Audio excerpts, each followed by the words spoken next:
बिस्मिल्लाहिर्रहमानिर्रहीम। अस्सलाम वालेकुम नाज़रीन, मैं हूँ आम शहरी आरिफ हमीद भट्टी। आज 13 जुलाई लाहौर से मुख्तलिफ ख़बरों के साथ। नाज़रीन, आखिर अमेरिकन मीडिया ने भी जो बाइडन की शिकस्त तस्लीम कर ली। आज उन्होंने अंगूर हाथ ना आए तो खट्टा है। पहले कोशिश करते रहे कि पाकिस्तान की हुकूमत, वज़ीर-ए-आज़म पाकिस्तान इमरान खान, उनको अफ़गानिस्तान के ख़िलाफ़ अपनी एयर बेस दे, जिसके लिए उनके वज़ीर दफ़ा, उनकी इंटेलिजेंस अदारों के सरबराह ने ना सिर्फ पाक फ़ौज के सरबराहों से मुलाकात की बल्कि सिविल हुकूमत से मुलाकात की, तो पाकिस्तान ने इनकार कर दिया।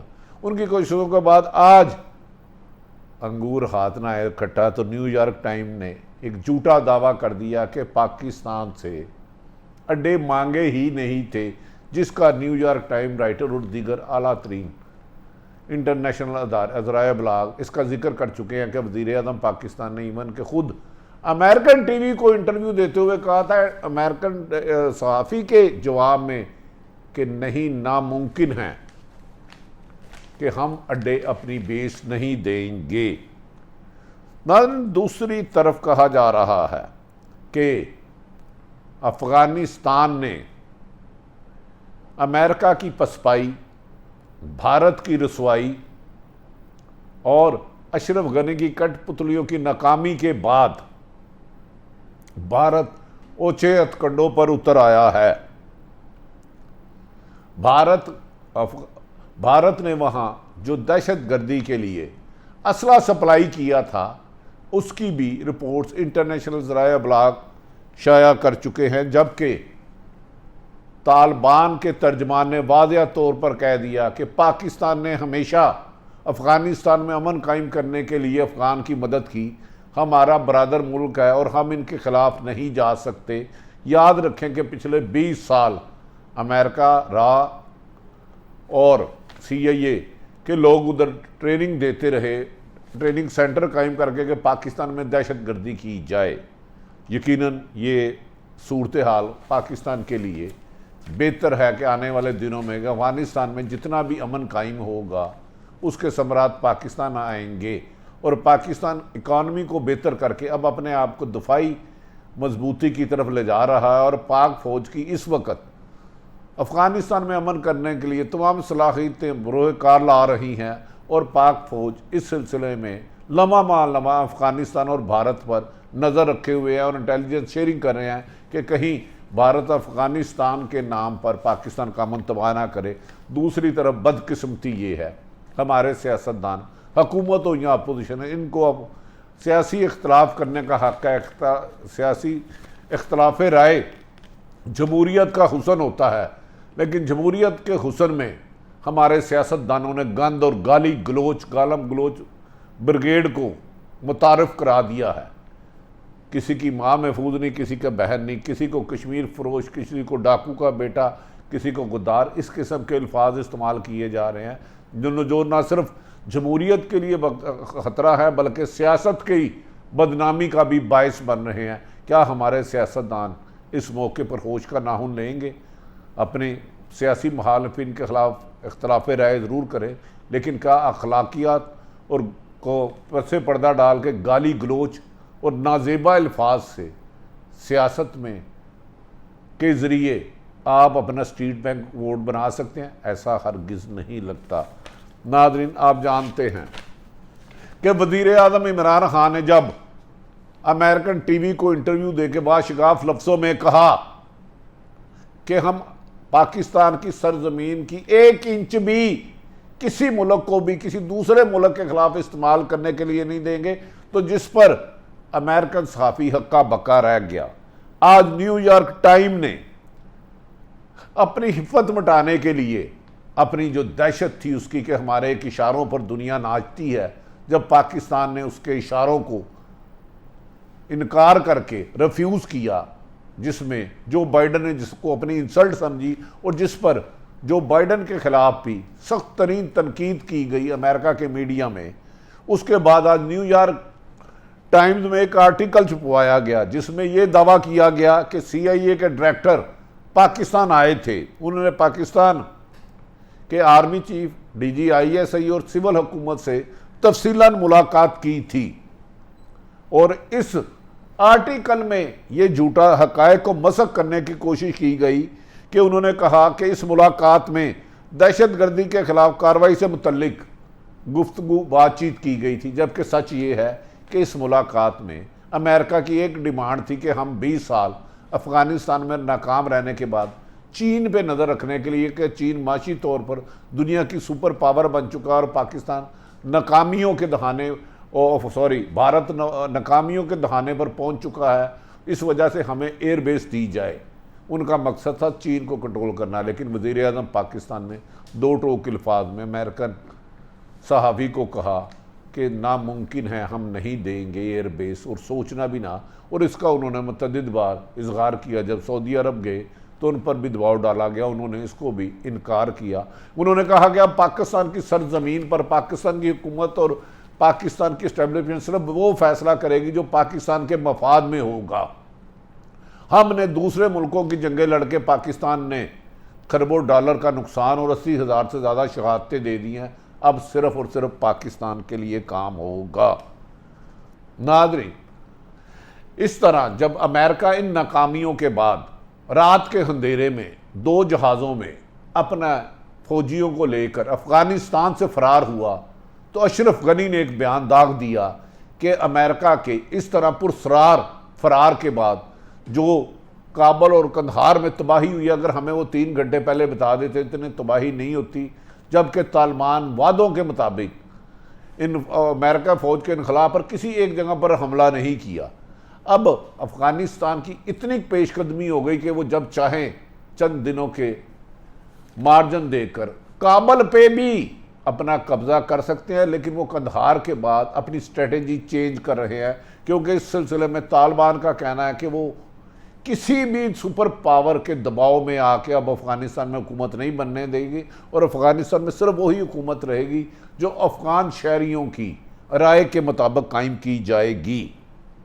नाज़रीन, अशरफ गनी की नाकामियाँ इस कदर है कि बाज़ ज़राए इब्लाग इसका दावा कर रहे हैं कि अशरफ गनी जिस तरह अफ़गानिस्तान में अपनी कमांड ना होने के बराबर रह गई है, बहुत जल्द खुद अमेरिका अपनी फैमिली के हमरा फरार हो सकते हैं, जिसका उन्होंने जो बाइडेन से बात भी कर ली है। नाज़रीन, इसलिए कि वो जब भी तालिबान अपनी पेशकदमी करते हैं किसी भी शहर पर कब्ज़ा करने के लिए, तो अफ़गान फ़ौज वहाँ मुकाबला करने की बजाय सरेंडर करके तालिबान के साथ मिल के वो अफ़गानियों को ही मारना शुरू कर देते हैं, अफ़गान हुकूमत के लोगों को मारना शुरू कर देते हैं। तो अशरफ गनी के कई करीबी तरीन साथी उनका साथ छोड़कर तालिबान में शमूलियत अख्तियार कर चुके हैं। इस सिलसिले में अफ़गानिस्तान में सीनियर तरीन अमेरिकी कमांडर कमान से दस्तबरदार हो गए और उन्होंने कहा, मैं इन हालात में अफ़गानिस्तान की हुकूमत के साथ मज़ीद नहीं चल सकता। अफ़गानिस्तान में नाज़रीन, ताकत के ज़ोर पर बनने वाली हुकूमत को वहाँ की अवाम ने मुस्तरद कर दिया, और पाकिस्तान ने ये ऐलान किया है कि अवाम की मर्ज़ी से बनने वाली हुकूमत के साथ अफ़गानिस्तान के साथ हर मुमकिन ताउन किया जाएगा, और किसी भी गैर मुल्की ताकत को वहाँ पर ताकत के ज़रिए अपनी हुकूमत मुसल्लत करने की हरगिज़ इजाज़त नहीं दी जाएगी।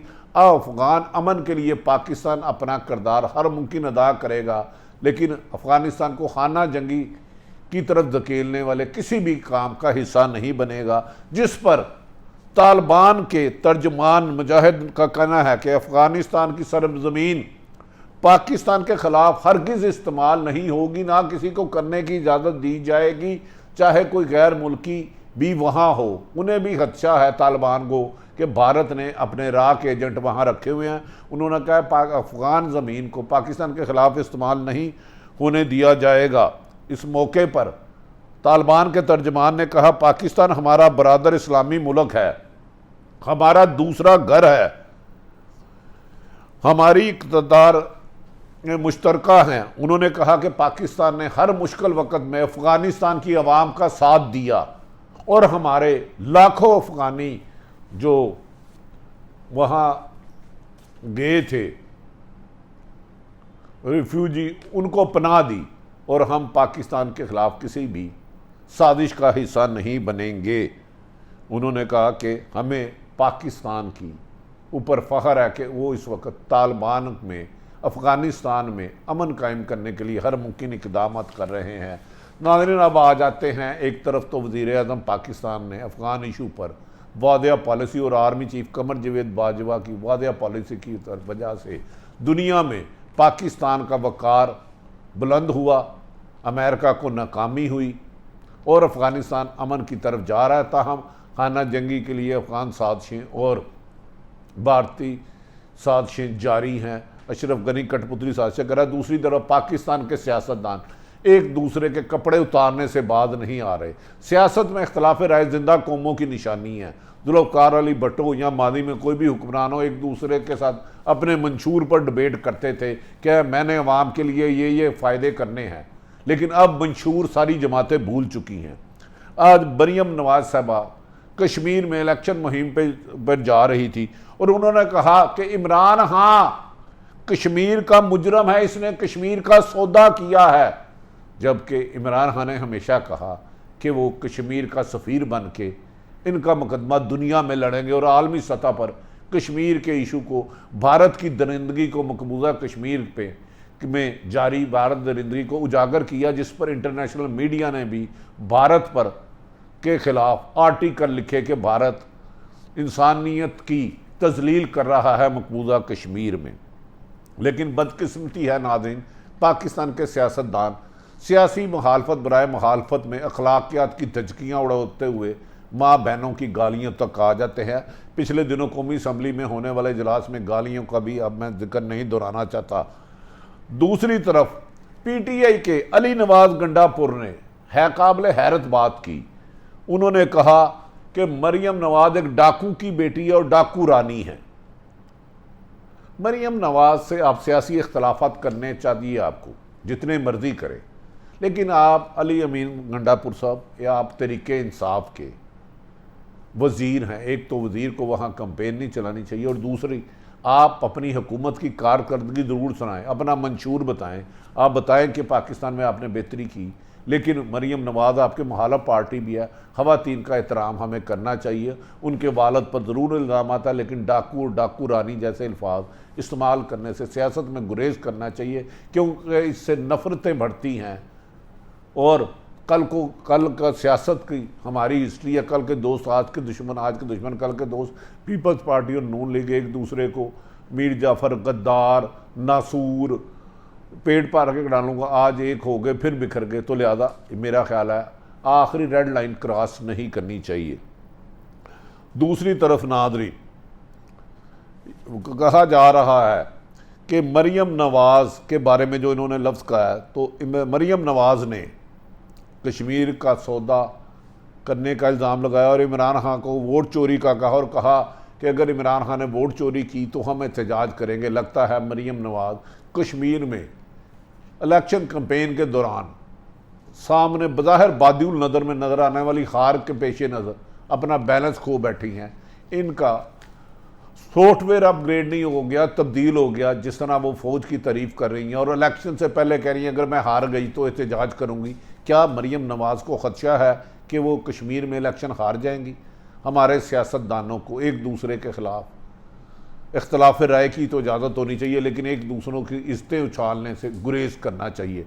इमरान खान से उम्मीद की जाती है कि इमरान खान पाकिस्तान में तब्दीली के नाम पर आए थे और पाकिस्तान में साफ़ सुथरी सियासत को मुतारफ़ कराएंगे और अपनी लीडरशिप को भी रोकेंगे, क्योंकि पीपल्स पार्टी और नून लीग याद रखें कि नवाज शरीफ ने बहुत अरसा पहले मोहतरमा शहीद बेनज़ीर भुट्टो और उनकी वालदा की फजूल और गलीज़ तस्वीरें फेंकी थी। और इसी तरह पीपल्स पार्टी आसफ़ अली जरदारी ने नवाज शरीफ को धरती का नसूर कहा था और इमरान खान साहब एक पढ़े लिखे आदमी ऑक्सफोर्ड से। हम उनसे तवक्को करते हैं कि वो मुल्क में इख्तलाफ राय की सियासत की जगह रखेंगे, लेकिन गाली गलोच की सियासत को रोकेंगे।